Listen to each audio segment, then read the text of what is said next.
രണ്ടും ഒരുപോലെ ഇരുന്നാൽ എങ്ങനെ മനസ്സിലാവും? ഞാൻ തിയറി പറയുക, റെക്കോർഡ് ചെയ്തു. Hamstring injury, protective taping, rigid tape ആണ് ഇവിടെ വേണ്ടത്, not kinesiology. Pre wrap has to be done. Then anchor has to be made.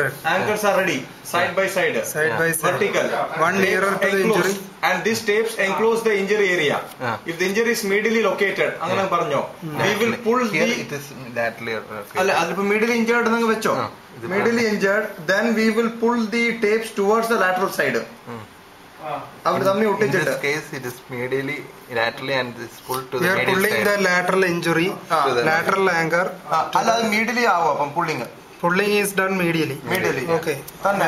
ഇങ്ങോട്ട് ഒട്ടിക്കണം. ശരി. ഇത് മതി. And then the horizontal tapes meet in the air and get pulled towards the healthy uninjured side. അത്രേ ഉള്ളൂ. And thus keep level by level doing. We are attaching the എന്താണ് theory? Injured side cover ആയാൽ മതി. Injury site ഒരു anchor ഇരിക്കും.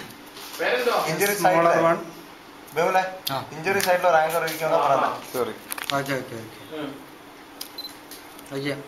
We are attaching the smaller one in the medial and then pulling it to the medial. Okay. This tray 5 or 6. This we have to Fix. മതി പറ്റില്ല.